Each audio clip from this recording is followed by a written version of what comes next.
Let's start from the beginning. What do we know about the life of Leonardo da Vinci? Or what do we think we know about Leonardo? Leonardo da Vinci, a name that resonates in the echoes of history, not only as an artist, but as a visionary whose genius transcended the boundaries of his time. But beyond the enigmatic smile of Mona Lisa and the coded Last Supper hides Leonardo, who is not completely known to the world. Leonardo da Vinci directly means Leonardo of the city Vinci, Italy, born on April 15, 1452.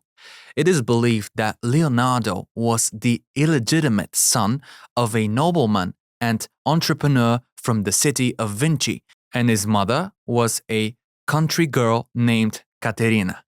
Caterina was only 15 years old when she was wooed by this rich Florentine notary named Piero. Their relationship was short-lived, and after Da Vinci's birth, his father married another woman. The first years of his life he spent with his mother, after which, however, his father took care of him. Contrary to expectations, he spent a lot of time with him in Florence and then moved to live there. At that time, Florence was a center of cultural awakening, when a man with his spirit and mind was inspired and came out into the light to conquer new peaks of creativity, knowledge, and above all, spirituality. Let's return to the topic. Who is Leonardo's mother? Why do we know so little about her? And since we have the presence of such an exceptional person, isn't it logical to ask where this genius is nursed from? According to an anonymous 16th century author, Leonardo's mother is written per madre nato di buon sangue. On his mother's side, he had a good, pure blood. In addition to these reports, some suggest that she arrived somewhere from the east. But what could this mean? Well, there is an exciting theory that Leonardo's mother, Caterina, was initiated into the esoteric knowledge of the Cathars. The word Cathar comes from the Greek katharoi, that means pure. Catharism then was a Christian Gnostic movement that flourished in southern Europe, especially in northern Italy and southern France between the 12th and the 14th centuries. His followers believe that one can return to being a son of God and free himself from the wheel of birth and death by following the path of Christ's Cathar initiation. However, there is another even more intriguing thesis, that in fact Leonardo's mother, Caterina, came from a noble Bulgarian family. The story goes that when Bulgaria fell completely under the control of the Eastern Roman Empire in 1080, a large part of the Bulgarian aristocratic court went to Italy. The family of Samuel, which moved to westward, settled in central Italy. Their heirs are the Frisinga family, which still exists today and which has a document issued by the Vatican for its aristocratic descent from the line of Samuel. According to Professor Damian Popchristov, who devoted years to the study of Bogomilism, Leonardo da Vinci's mother, before whose intelligence he himself worshipped, was a dedicated Bogomil. And although Leonardo nowhere says that she was a Bogomil, he speaks of the Gospel of Nicodemus, which it is actually the Bogomil Gospel. There is evidence from his notes that Leonardo and his mother Caterina were close. Hypotheses claim that there was a strange part of Leonardo's life at the time that may be related to his mother's background, especially his vegetarianism. Vegetarianism is a prominent part of Bogomil's life. Is it possible that he absorbed this love for living creatures and all his curiosity about the world, a different philosophical view, and courage to express himself precisely from his mother? Was his mother initiated into the secret society of the Bogomils? Or what about the Cathari Brotherhood? Was she Bulgarian? To some, this may sound like rather a bold statement, but on the other hand, it is believed that Leonardo himself also had a connection with a secret society and was actually part of the Order of Sion and was even its leader. If indeed that's true, He was part of the guardians of the highest esoteric knowledge, including the secrets of the Holy Grail. And this is an order directly related to the Cathars. There is also speculation that he was one of the founders of the Rosicrucian movement, although it appeared in the early years of the 17th century. All of them are based on the messages, signs, and multi-layered symbolism left in his works. According to Carlo Vecchi, author of the novel Il sorriso di Caterina, which bears this name not by chance, the smiles of the woman in Leonardo's works are based precisely on the smile of his mother, including that of the Gioconda Mona Lisa. Carlo, too, claims that Caterina was from the Caucasus, based on a previously unpublished document hidden in the Florence State Archives and dated only 6 months after the birth of the genius. Well, according to him, Piero da Vinci gave freedom to the slave Caterina, who worked as a servant in his house. And so, according to Carlo Vecchi, Caterina was the daughter of Prince Jacob of the North, or the lands of the Circassians.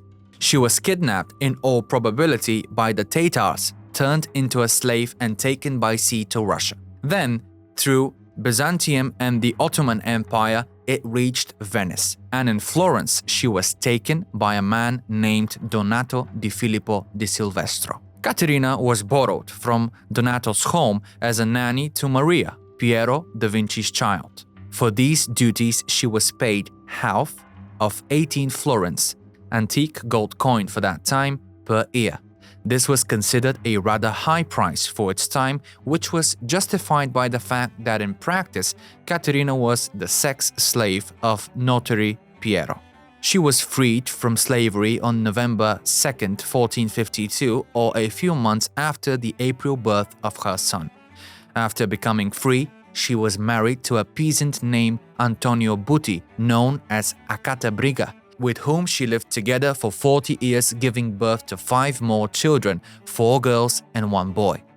Well, she lived not far from the home of the notary Piero, where little Leonardo also grew up during his first 10 years. An interesting fact is, for example, that the young Leonardo asked his mathematics teacher such original questions that he constantly put the teacher in front of doubts and difficulties and often confused him. Great minds continue to ask deep questions with the same intensity throughout their lives. But what were Leonardo's motives? In his book, The Makers, A Story of Imaginary Characters, Pulitzer Prize winner Daniel Bernstein tells us what they weren't. Unlike Dante, he had no passion for women. Unlike Giotto, Dante, or Brunelleschi, he seems to have had no civic loyalty either, nor was he devoted to the church or Christ.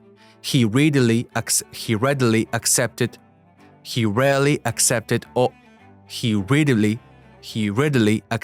orders from the Medici, the Sforza, the Borgians, and the French kings, from the popes and their enemies. It lacks the sensuous verbiage of the Boccaccio and Chaucer, the audacity of Rabelais and the piety of Dante, and the religious ecstasy of Michelangelo. On the other hand, Leonardo's loyalty and dedication and passion are directed towards the pure pursuit of truth and beauty. As Freud suggests, he turns his passion into curiosity. Northern Apennines, Italy. There, in the mountains just outside Florence, the young Leonardo da Vinci spent much of his time studying the mysteries of nature. Due to the fact that his parents were not married, he was excluded from the prestigious academies that many of his contemporaries attended. He loved to learn, but not in the way that most scientists did at that time. They were busy reading ancient books in languages such as Greek and Latin. Leonardo did not know these languages. Instead, he learns by looking closely at the world around him, observing nature, how things work, and anything he can see or touch. He liked to read books written in Italian, his native language, because he believed that you could learn a lot just by observing and doing things yourself. No other artist in the Renaissance showed such an interest in the natural world and the surrounding reality. He craves knowledge. He craves information. He managed to create a mental palace in his brain of knowledge that equaled the library of information that Plato's Academy possessed. All events important to him, new discoveries and observations he recorded in his diary, which, they say, he carried everywhere with him. Michael White, author of Leonardo da Vinci, The Complete Paintings and Drawings, writes, Leonardo's notes are enormous in volume and variety. They contain his observations, theories, plans, and reflections on a variety of subjects which extend beyond the ordinary scope of his work. And John Reynolds, author of Leonardo da Vinci The Complete Works, adds, Leonardo's notes are the only place where we can get a direct insight into the thought process of one of the greatest minds in human history. They are like a window into Leonardo's genius and his endless love of knowledge and research. It is also believed that it was there, in the northern Apennines, that Leonardo discovered the cave that he did not fail to tell us about in his diary. The story is very mysterious and curious, as the thesis is that the action takes place somewhere around 1480. The fact that Leonardo chose to record this incident with the cave proves that this experience had a significant impact on the psychology of the genius. But although the exact location of the cave and the date when Leonardo discovered it remain unknown, there are many who believe that it may hold the key to understanding the source of his incredible talent and the answer to the mystery of what happened to him over the years, which are missing from his biography, namely the period 1482-1486. Did Da Vinci, like another eternal mind, Nikola Tesla, not have his own way of connecting with the informational field, or in other words, the source?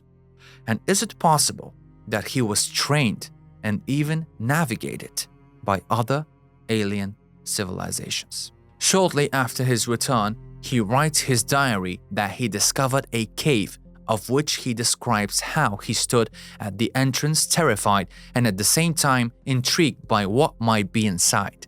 Many researchers believe that in this cave there were some kind of portals for time travel, or more precisely, being transported to other parallel realities that he was clearly willing to see. Because as many would say, he opens doors or star portals and transports himself to the past or future and then returns to the present. Or, as he himself suggested, the river, water you touch is the last of that which has passed and the first of that which is yet to come. It's the same with time. Of course, it is believed that in this cave, he may have had encounters with extraterrestrial creatures, received information, guidance, or even knowledge of upcoming innovations needed by mankind. We'll dive deeper into all the quirks of Da Vinci's creations in a moment, but for those of you who don't know, we can say that they're inventions that are not just ahead of his time, but literally seem to be created in the image and likeness of what he may have seen to exist in the future of human civilization. Some would say that the fact that Leonardo was an illegitimate child limited him, but in fact, if he was Piero's legitimate son, he would have been obliged to become a notary, but in this case, he could have become whatever he wanted. Throughout his childhood, Leonardo created many drawings and sketches. His father was so impressed by Leonardo's talent that he took a collection of his son's works and presented them to a family friend and already quite an influential figure in Florence, Andrea del Verrocchio. Leonardo entered his academy at the age of 15. This is crucial as it provides him with the foundation in a wide range of arts and sciences. It was in Verrocchio's workshop that Leonardo began to show signs of his extraordinary abilities. His early work in Verrocchio's studio, such as his contribution to the baptism of Christ, already demonstrated his innovative approach and exceptional skill. Andrea del Verrocchio was born in 1435 in Florence. Although he became the official sculptor of the powerful Medici family, Verrocchio was initiated trained as a goldsmith, gradually mastering the casting of bronze and marble in Florence in the 15th century. During the period between 1464 and 1473, Verrocchio was commissioned to make the floor tombstone of Cosimo de' Medici in the Basilica of San Lorenzo, as well as the tombstones of Cosimo's sons, Piero and Giovanni. These important and high-ranking connections raised Verrocchio to a position of influence, and his workshop received orders from many notable customers requiring a variety of goods. The market for commissions of paintings, sculptures, engravings, or bronzes required Leonardo to be trained not only in mixing and applying paint, but also in stonework, cutting, bronze casting, and drawing, as well as in the use of mathematics, engineering, and music.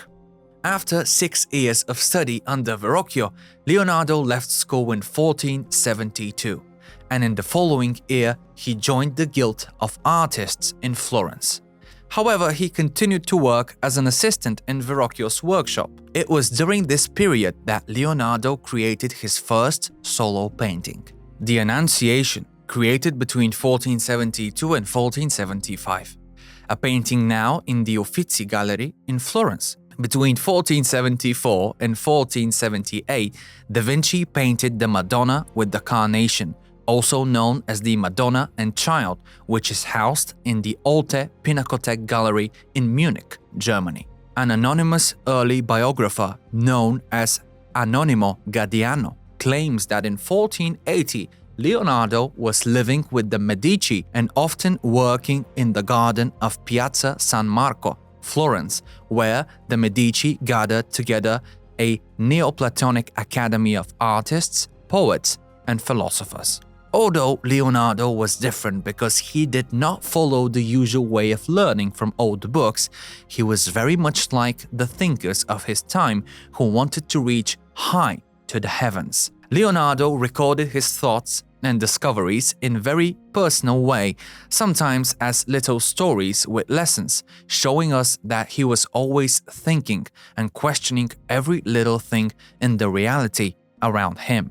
It teaches us that being curious and exploring the world for ourselves helps us learn and understand better than just listening to others. Leonardo da Vinci captured his thoughts in a unique way, often writing pensieri or musings that ended with moral lessons inspired by philosophers such as Plato and Aristotle. Unlike his peers, he rejected the idea of blindly accepting authority, instead observing personal experience as a source of knowledge. A famous quote of his is that wisdom is the child of experience, interceding for learning through direct observation and hands-on participation, a method heavily influenced by Aristotle. In 1495, Ludovico Sforza commissioned Leonardo da Vinci to create the famous fresco, The Last Supper.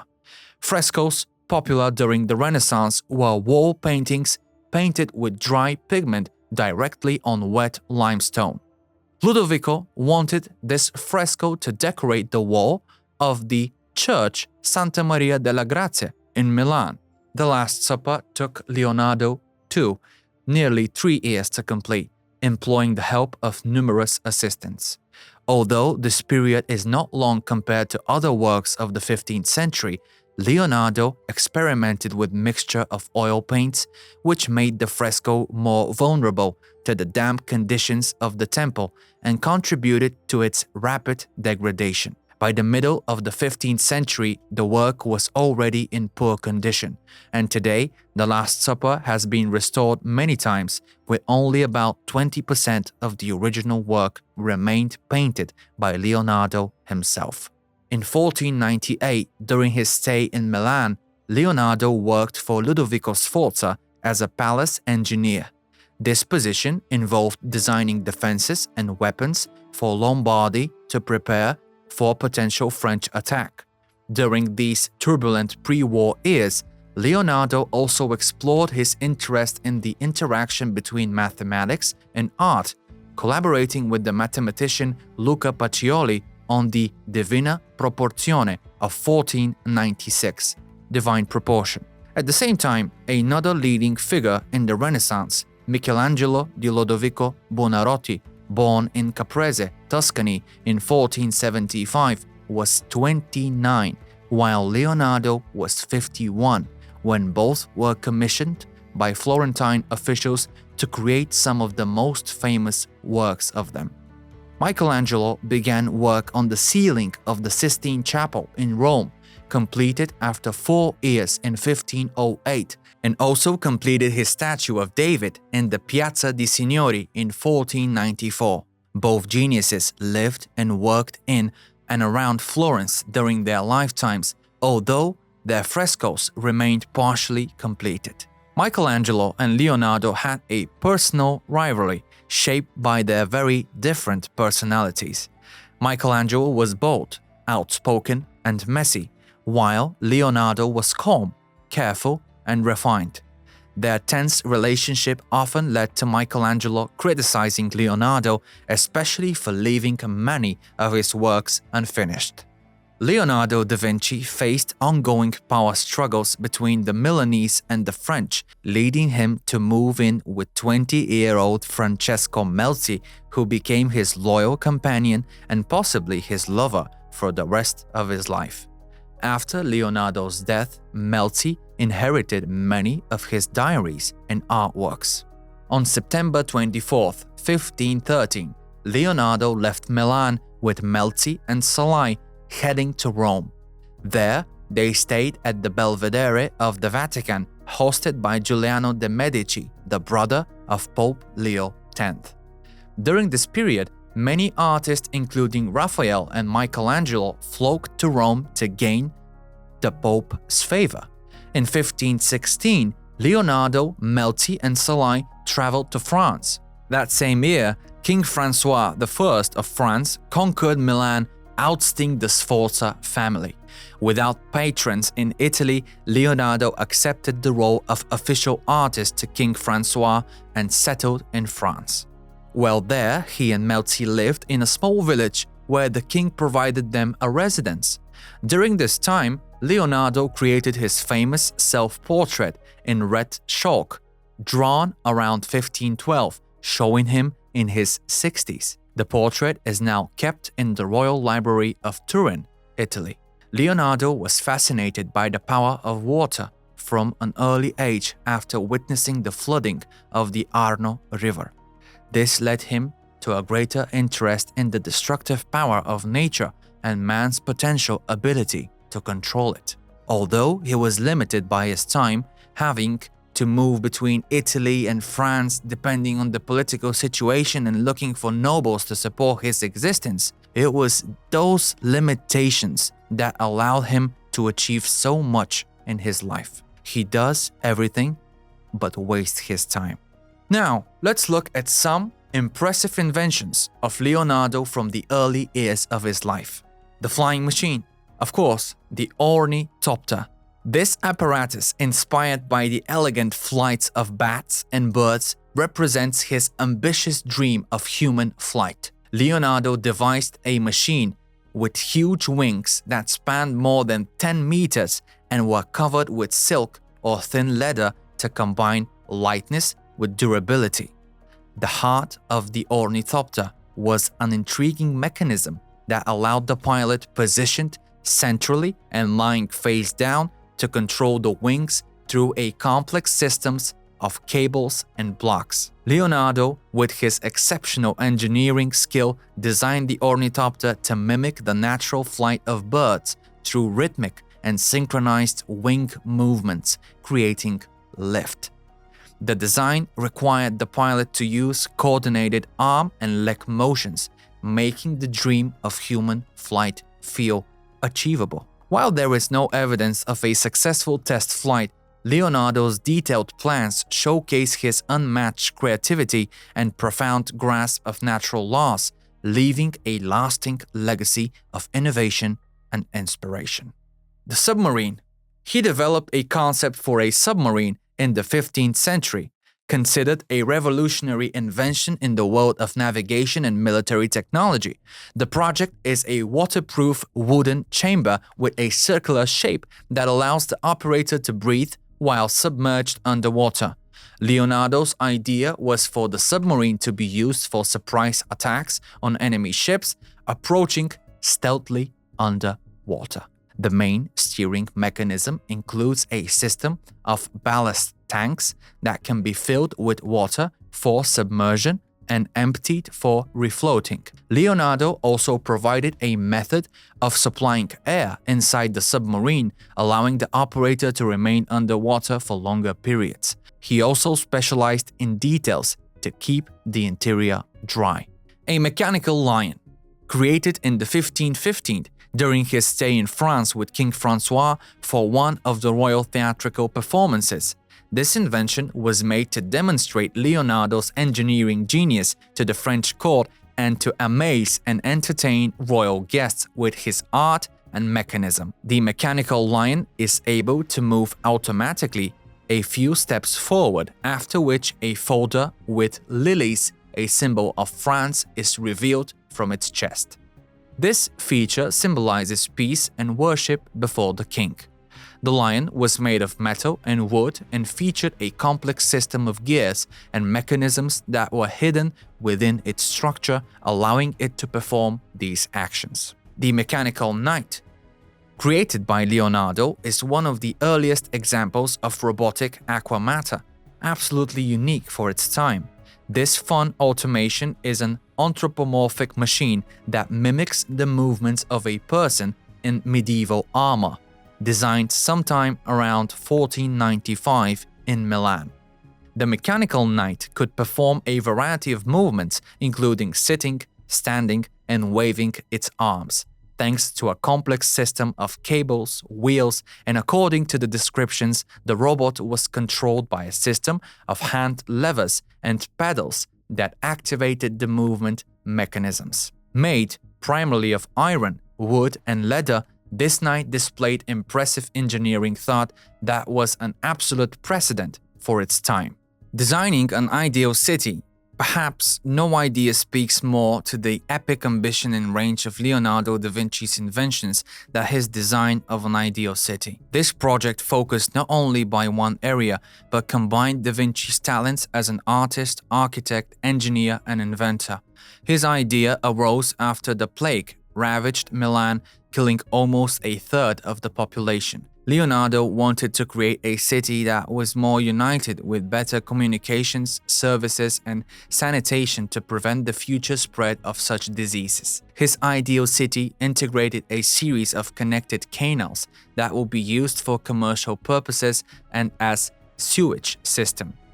The city would have lower and upper parts, with the lower ones being canals for merchants and travelers and the upper ones being roads for the gentlemen. Due to the nature and scale of this proposed change, the idea was never implemented. While staying in Milan in 1487, Leonardo designed an armored vehicle that can be considered the ancestor of the modern tank. Unbelievably but true, the structure was inspired by the shape of the turtle shell and had a conical roof lined with wooden boards reinforced with metal plates and equipped with the ventilation hole at the top. This armored vehicle could move and fire in all directions thanks to a system driven by 4 men.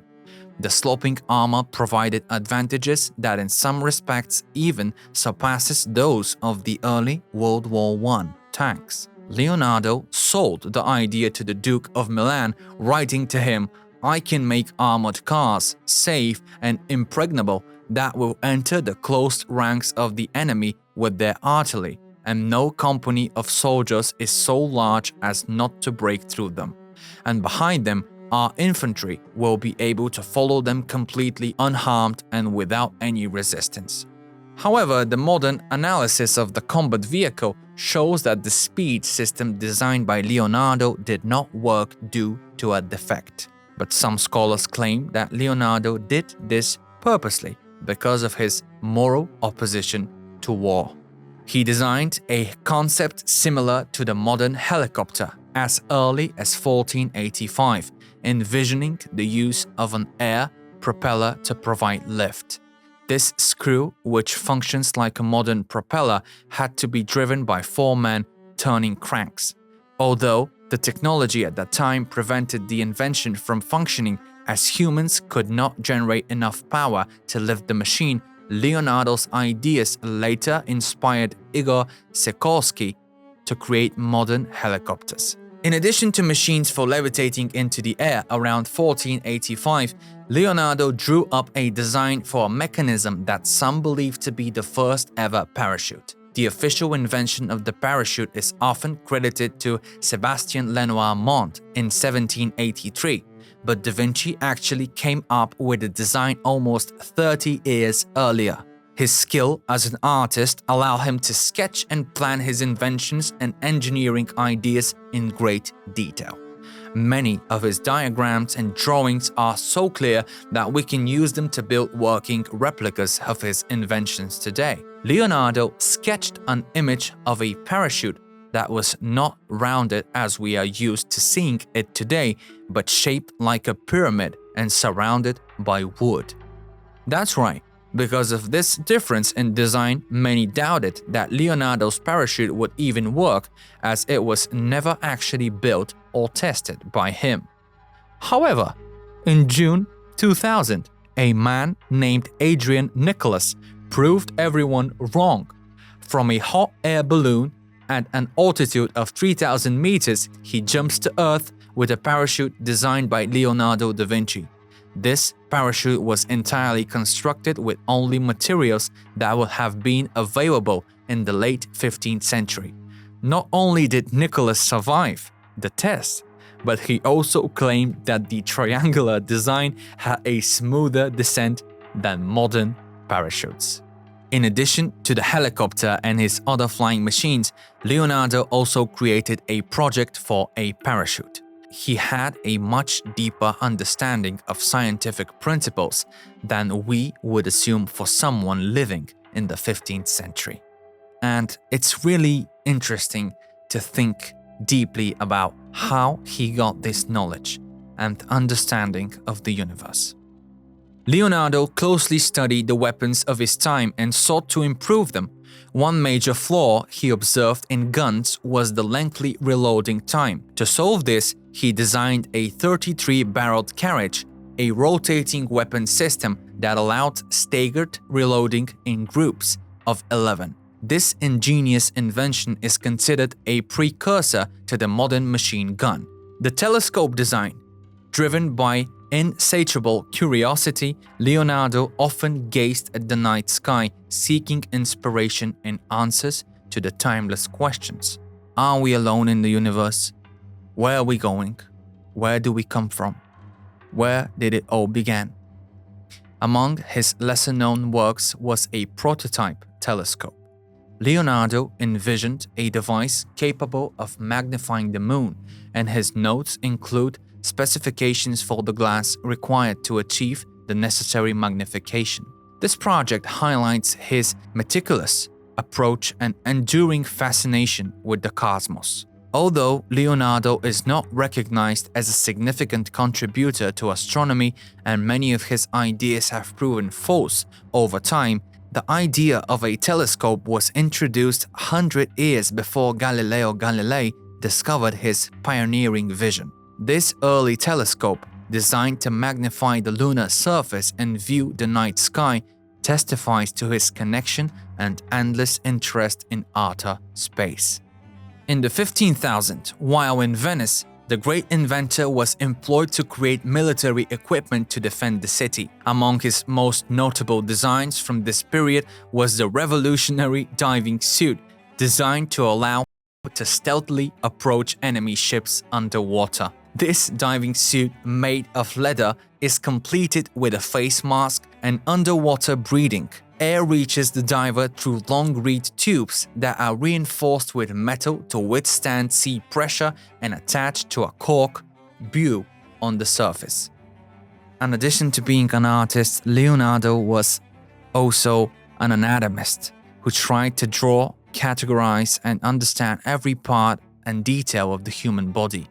He was an architect and designed great cities and buildings revolutionary for his time. He was an astronomer and studied the night sky, creating designs for one of the first telescopes. He was a botanist who studied and documented plants as well as a cartographer, creating some of the first modern detailed navigational charts. Leonardo was a geologist, hydrodynamicist, as well as a mathematician and musician.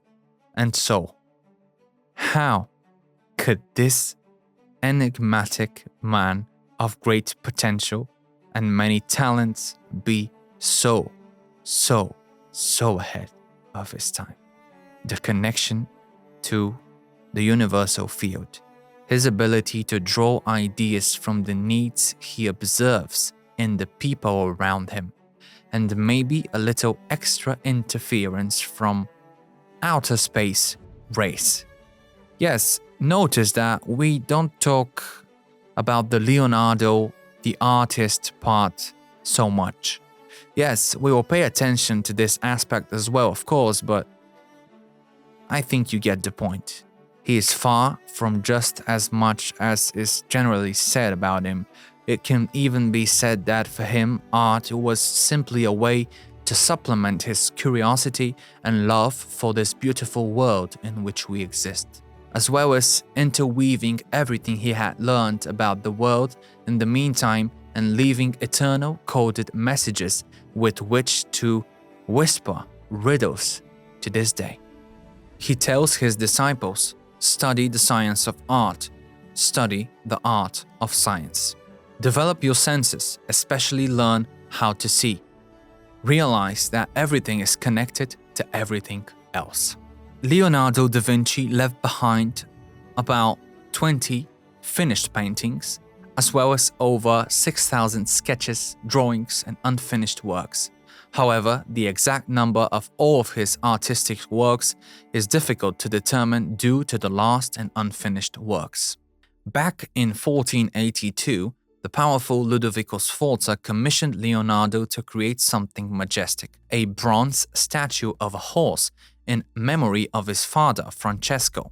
The design was bold and ambitious, but the eddies of war prevented the completion of the project due to a shortage of bronze. In the same period, in the magnetic atmosphere of Milan, Leonardo took under his wing a new pupil, the young Giovanni Giacomo di Pietro Caprotti. He received him at the age of 10 and was soon nicknamed Salai, or the Little Devil, for his thieving tendencies and love of mischief. Salai became more than just a student to Leonardo. He was his inseparable companion for 30 years. While some historians suggest a romantic relationship between them, it's important to note that views on sexuality during the Renaissance were vastly different from those of today. Although the church forbade open homosexuality, Renaissance artists and patrons often embraced freer expressions inspired by ancient Greek and Roman traditions, particularly in master-student relationships. At Leonardo's death, Salai was not forgotten. The master included him in his will, leaving him a house, land in Milan, and several valuable works of art. This gesture reflects Leonardo's enduring care and influence on those closest to him. Despite these glimpses, Leonardo da Vinci's personal life, particularly his romantic relationships, remains largely shrouded in mystery due to the scarce personal records he left behind. This eternal mind never married and is not known to have had children. His close relationships were mostly with his students and colleagues. His most famous student relationships were with Salai and Francesco Melzi. Melzi is described as having rather a father-son relationship with him. He was with Leonardo until his death, and he inherited Leonardo's notes and works, which shows the deep trust and connection between them. Although there is much speculation, including theories of various male and female relationships, hard evidence is not easy to find, leaving much of Leonardo's personal life to be based on hypotheses. In any case, we can say that in Leonardo's world, the constant curiosity for knowledge, art, and science dominates over his personal love preferences. It is very interesting, though, how, despite his vast variety of talents and achievements, Leonardo da Vinci is rarely mentioned as a sculptor. His extraordinary technique in this field is known, but few of his sculptural projects are completed. For example, the project for the giant bronze statue of the horse, intended as a tribute to Francesco Sforza. Another example is Saint John the Baptist, a commission for Milan Portal, which also remains unfinished, although surviving fragments demonstrate his impressive sculptural technique. We even know that The Last Supper isn't finished as well. At the prime of his career, while creating the masterpiece, Leonardo da Vinci spent days on high scaffolding in the church of Santa Maria della Grazia. From dawn to dusk, he pours his talent upon the wall and then, without any warning, suddenly leaves his work for the day unfinished. This behavior is far from pleasing for the head priest of the church, who sees nothing funny in the artist's unexpected breaks. Vasari describes how the priest constantly pestered Leonardo with persistent attempts to get him to finish the masterpiece, puzzling over why he often spent half a day lost in thought instead of working tirelessly like the other gardeners. The situation reached the point where the priest complained to the Duke, who met with Leonardo to find out more about his working methods. But Leonardo, with his persuasive mind, managed to convince the Duke of the idea that even the greatest minds can sometimes achieve more by working less. As Freud himself says, and indeed throughout his life, the great Leonardo remained like a child. Even in his mature years, he continued to play. This is one of the reasons why his contemporaries perceive him as strange and incomprehensible. On the other hand, he is serious in his quest and direction to keep searching, but he is always like the children, curious and with endless enthusiasm. Leonardo's anatomical studies were exceptionally detailed, including dissections of horses, cows, pigs, and various other animals. He documented differences and connections such as the relationship between the tongue of a woodpecker and the jaw of a crocodile. He also compared the legs of a frog, the paws of a bear, the eyes of a lion, and the eyelids of an owl to similar features in the human body. His investigations went far beyond the typical requirements for an artist seeking anatomical accuracy. Do we still only define him as an artist? And aren't all minds distinguished from eternity by doing more than is expected of them? Always more. Much, much, much more. Leonardo studied the human body as a complete system of interconnected elements, well, just like our universe. That is, he knew very well not only the principles and laws of the universe, but also the secret to their application. Here is how he describes it himself. I will speak of the functions of every part in every possible direction and present to your attention a description of the whole form and essence of a man. Michael Gelb tells in one of his books How to Think Like Leonardo. Once the maestro was sitting next to a dying man to accompany him to his peaceful and painless death. Seconds after the man breathed his last breath, Leonardo began the autopsy, as he was fascinated by the anatomy of this one such a peaceful death. Leonardo went to extremes in his search for truth and his quest to understand the essence of natural systems. The anatomical studies he made of intercourse, the dinners he organized especially for ugly and grotesque people, the remarkably composed sketch of the hanging of Vandinelli, and the phantasmagoric war machines.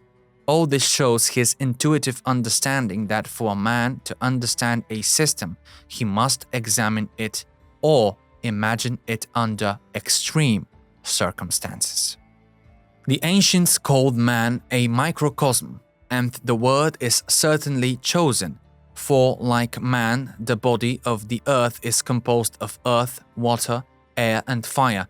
Just as a man's bones provide support and framework for the flesh, so the earth has the rocks that support the soil. Just as a man carries within himself a lake of blood, in which the lungs, by breathing, inflate and fall, so the body on earth has the ocean, which, following the rhythm of the cosmic breath, every 6 hours increases and then recedes. As the veins proceed from the pool of blood and branch out throughout the whole body of man, so also the ocean fills the body of the earth with innumerable veins of water. Leonardo was 500 years ahead of the physicist David Bohm's theory of the holographic universe, according to which the genetic code of the universe is contained in every atom, just as the helix of DNA contains all genetic information of an individual. Bohm writes, "Every one thing is contained in every other." 5 centuries earlier, Leonardo noted, "Everything originates from everything, and everything is made of everything, and everything returns to everything." Leonardo da Vinci's Vitruvian Man is perhaps one of the most famous images symbolizing Renaissance and the search for human knowledge and perfection. This famous drawing was painted around 1490 and shows a male figure in 2 matching poses, one with arms and legs spread and the other with arms and legs together. The figure is simultaneously inscribed in a square and a circle, symbolizing the Renaissance belief in the harmony between the human body and the cosmos. Leonardo was inspired by the works of the ancient Roman architect Vitruvius, who, in his 10 books on architecture, shares that ideal proportions in architecture should mimic those of the human body. Leonardo experimented with this idea, leading to the creation of his famous drawing. Vitruvian Man perfectly exemplifies the concept of the microcosm, the idea that the human body is a microscopic reflection of the universe. The square symbolizes the earthly and material, while the circle symbolizes the divine and the eternal. Painted sometime around 1490, probably the most famous image of all time, and yet more than 5 centuries no one noticed that it encoded an astonishing knowledge of the Great Pyramid of Giza. Yep, that's right, you heard correct. A recent observation by the researcher Robert Grant shows that the angle from the navel to the top corner of the square exactly matches the angle of the side slope of the pyramid. Cryptologist Alan Green added to his studies of Da Vinci's masterpiece with the same mathematical rigor and found that when he inscribed a circle in Da Vinci's square and raised that circle so that its center coincident with the center of the circle of the Vitruvian Man at the navel, it revealed 6 perfect sections of the pyramid along with the exact geometrical correspondence of the relationship between the Earth and the Moon to the pyramid. Could the Vitruvian Man actually be a disguised blueprint for the Great Pyramid of Giza?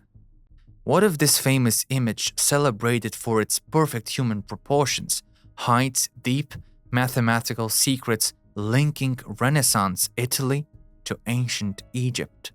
Is there any evidence that Da Vinci ever visited Egypt?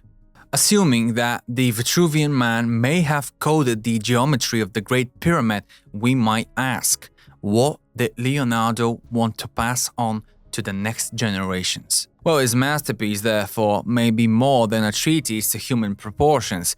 It may be a hidden connection to the ancient world, offering a deeper understanding of the universe. Could the Vitruvian Man actually represent a profound hint that humanity itself reflects cosmic and ancient architectural wisdom? What deeper revelations about our place in the cosmos can we uncover by deciphering Leonardo's precise mathematical clues?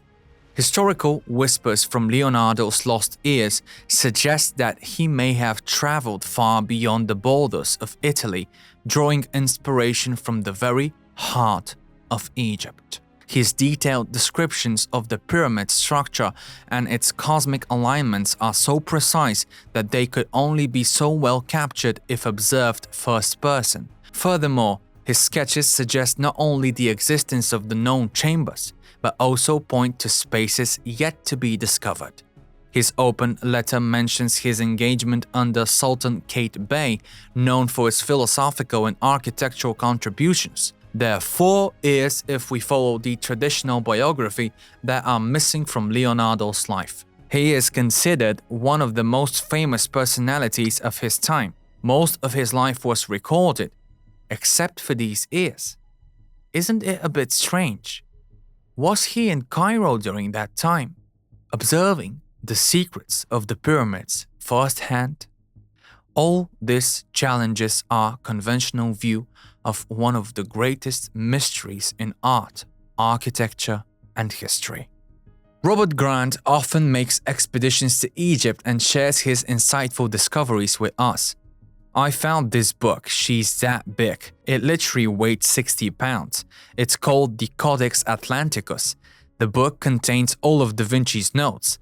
There are more than 12,000 pages inside, and I found one letter that is not mentioned anywhere or very timidly. I even read Walter Isaacson's autobiography, and there were 4 years of Da Vinci's life missing from the story 1482-1486.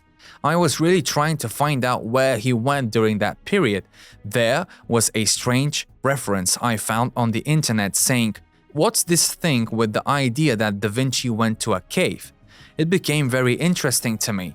Well, he found a letter in the Codex Atlanticus that was written as a draft titled "To the David Dar to the Sultan of Cairo, Babylon." Okay, wait a minute. Is Leonardo writing a letter to someone who serves the Sultanate of Cairo? And historians believe that is all fiction? There is no logic in this. So, I started looking deeper. In the heart of Milan, inside the Santa Maria della Grazie, stands one of the world's most famous artworks, The Last Supper.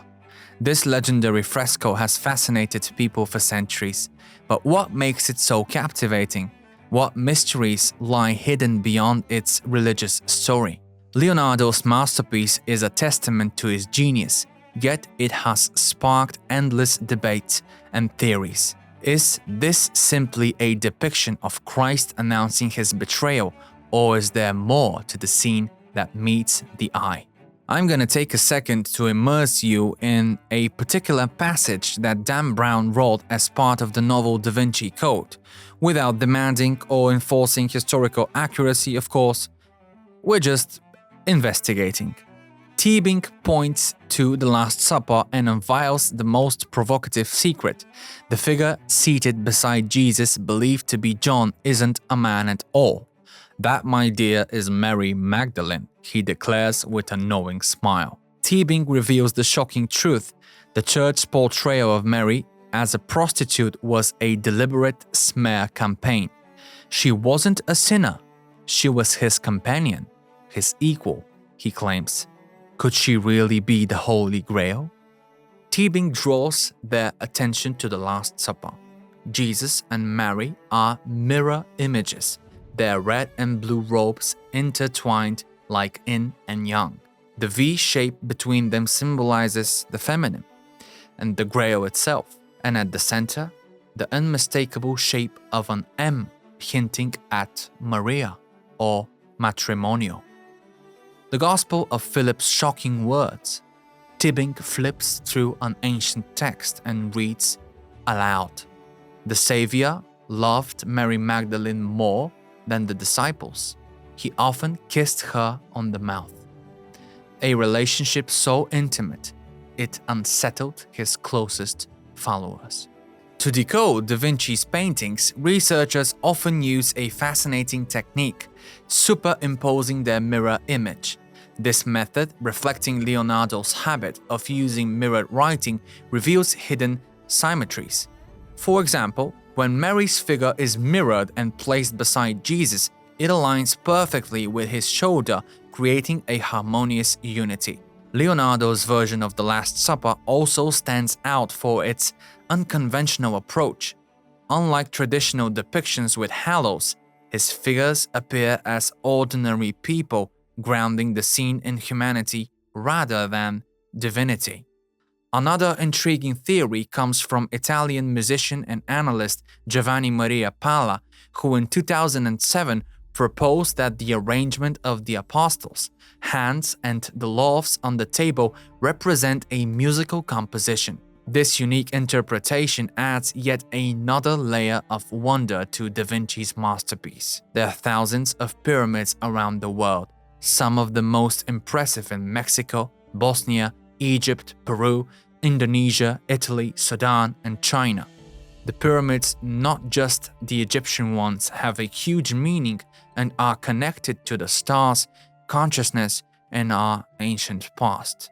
They are perfectly precisely constructed in alignment with each other and with the Earth's ley lines. There are many ancient monuments all over the planet that seem to form a pattern, unfamiliar model for us, but perfectly structured. It has been found that there is a circle 25,000 miles long that passes directly through many of the most significant places on the surface. In this regard, the Last Supper windows match perfectly with the openings of the pyramids in Mexico, Egypt, and Indonesia.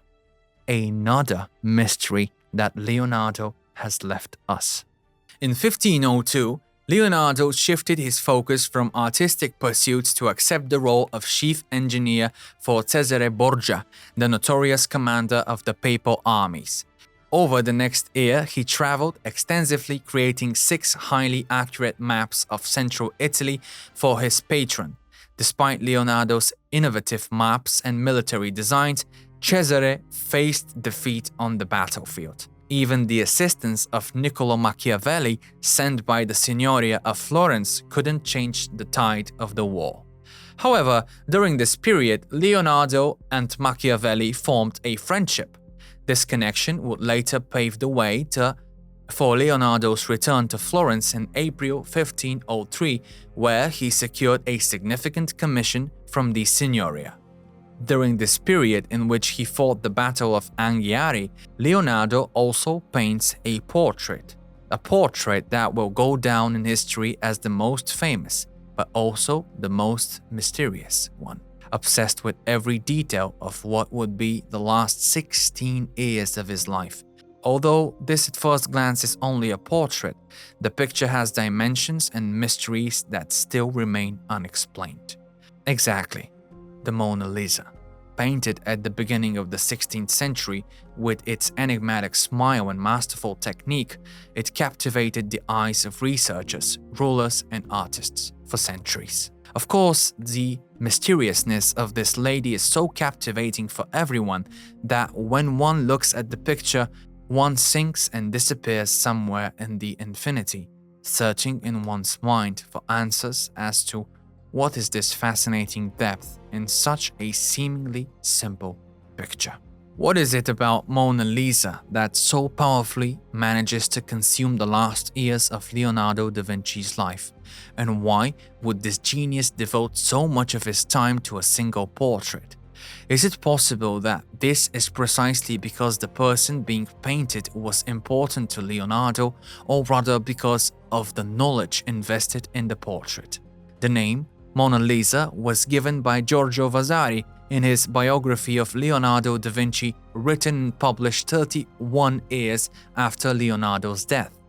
In it, he identified the posing lady as Lisa, and Mona is a common address in the Italian language and is a contraction of the word Madonna, meaning my lady, equivalent to the French Madame. It was long thought to depict Lisa del Giocondo, the wife of a wealthy Florentine merchant, Francesco del Giocondo, who is believed to have commissioned in honor of the birth of their second son. The painting is also known by another title, Di Gioconda. Gioco means game, giocare means I play. From there, Djokovic, the one who won it all. And if we look at it from this angle, La Gioconda means the playful one. And if we look closely, her smile is exactly like that, inviting, mysterious, and slightly playful. According to another theory, the portrait is not dedicated to a woman, but to a man, or rather to the already mentioned Salai. Although Salai was described as unreliable and prone to theft by Leonardo, he remains an important figure in his life and his legacy, as he is believed to be the inspiration for some of the artist's most famous works, such as the painting of Saint John the Baptist. But do you know what is even more interesting? Well, one of the most famous features of the Mona Lisa, her smile, scientists suggest that Leonardo used a technique called sfumato, which allows the smile to look different depending on the angle from which the painting is viewed. This smile is often described as living because of the way it changes. In 2010, the Italian art historian Silvano Vincetti presented scientific findings that aroused public attention. Invisible to the naked eye and painted in blank on green-brown are the letters LV in her right pupil, apparently Leonardo's initials. But what is in her left pupil is much more interesting. It also says that the letters B and S, or possibly the initials CE, were prominent, which may be a vital clue to identifying the model that stood before the Renaissance genius. On the back of the picture are the numbers 149, with the fourth number erased, suggesting that he may have painted it while he was in Milan in 1490 using a model of a woman from the court of Ludovico Sforza and precisely the Duke's mistress Cecilia Gallerani, which is also the woman in the portrait The Lady with Ermine that Leonardo painted precisely in 1490. In addition to the letters L, V, C, and E, researchers found two more symbols, 7 and 2, hidden under one of the bridge arches in the landscape. In fact, the landscape in the painting has been the subject of much debate, with some scholars suggesting that it is imagery or others that it represents a landscape of the Tuscan countryside. But looking for answers to the questions of what the numbers 7 and 2 mean and what the location of the landscape could really be, the researchers came to other assumptions. According to art history expert Carla Glory, the painting is more likely to set in northern Italy, and the road and bridge seen belong to the small town of Bobbio in the Emilia-Romagna region. It is very interesting that the bridge was washed away by the Trebbia River during a flood in 1472. Leonardo probably added the number 72 below the bridge to record a devastating flood of the river Trebbia and thus allow the location to be identified, explains Carla. And could this give us better clues as to who was actually painted? According to Carla, it is possible that it was not Lisa del Giocondo of Florence, but Bianca Giovanni Sforza, the daughter of Ludovico Sforza, who posed for Da Vinci. She says that at the time Sforza controlled Bobbio, and like many other artists and scholars, Da Vinci probably frequented the town's famous library. And by adding the mirror reflection of the Mona Lisa, we have another hint of contact with other civilizations. The next time you see the Mona Lisa somewhere, take a closer look and just observe. Who knows, maybe you will be the next one to reveal another of Leonardo's mysteries. Throughout the world, from ancient times to the present day, many cultures have used psychotropic substances as a means of expanding consciousness and accessing hidden knowledge.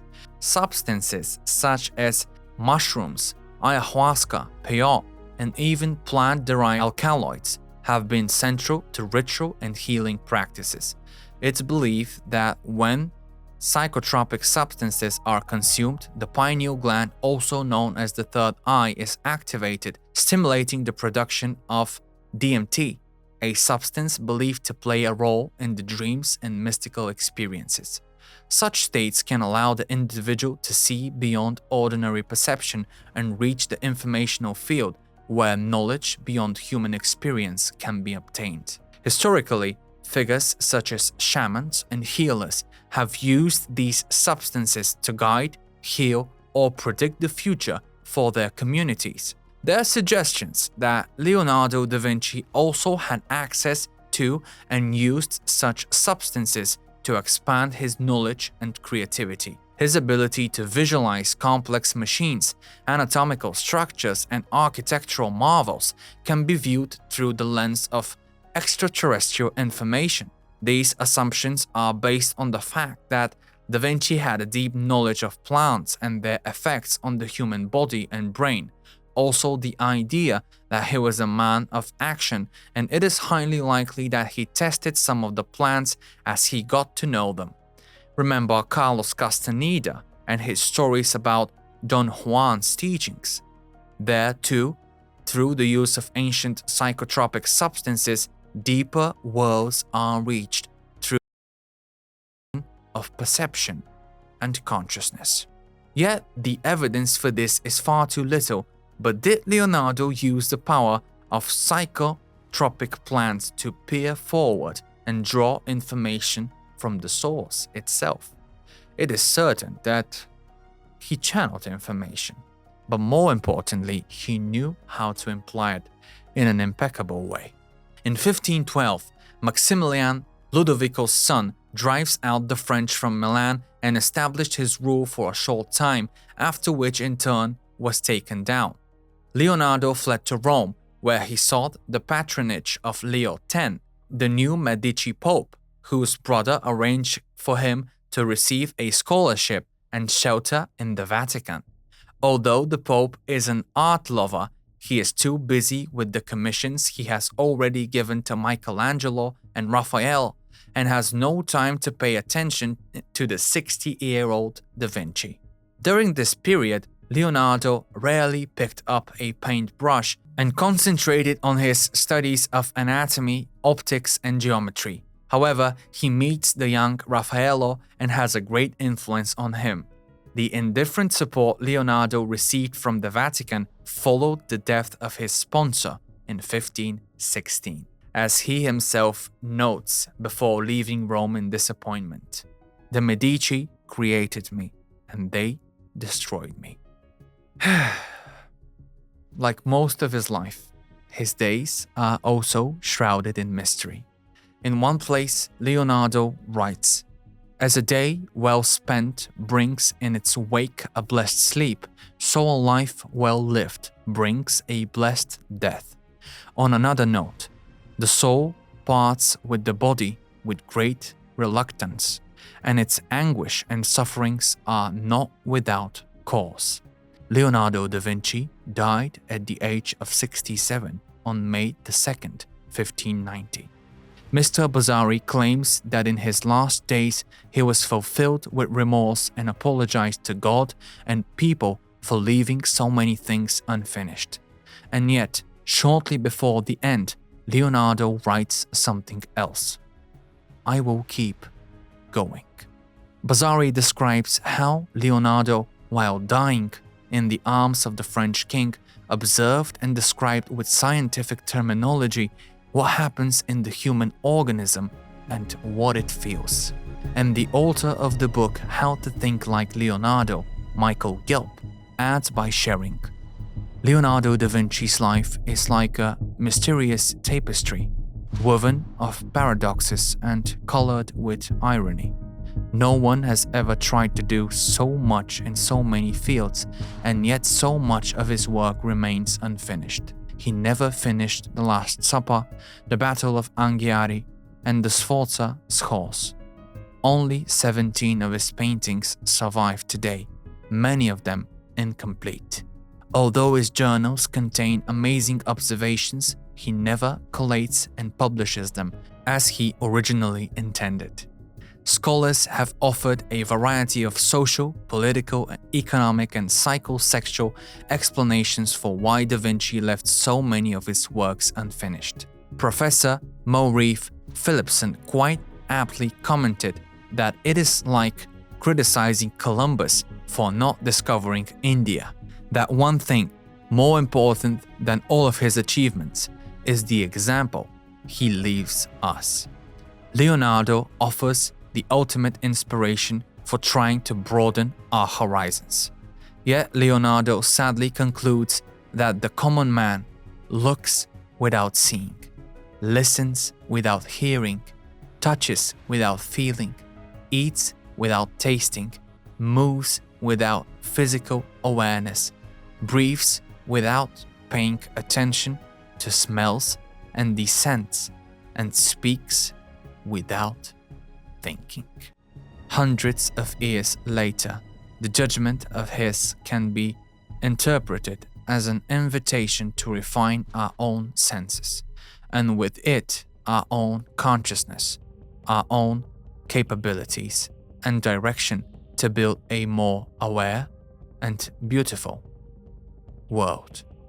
I woke up only to find the rest of the world still asleep. And my favorite one. If you find from your own experience that something is a fact and contradicts what some authority has written, then you must renounce the authority and base your reasoning on your discovery. Once you have tasted flight, you will forever walk the earth with your eyes turned skyward. For there you have been, and there you will always long to return. He is a never-ending cycle. And what about us, the ordinary people? Well, we, friends, we are just beginning to think. Thank you for watching the first episode of Minds of Eternity. My name is Stoyan Valkov, and it has been a great joy presenting this information to you, diving deep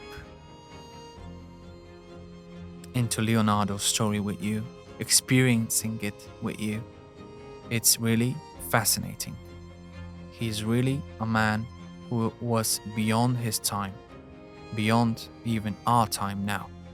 Please leave a like, subscribe if you like what you just saw, and we'll see each other very soon. Cheers.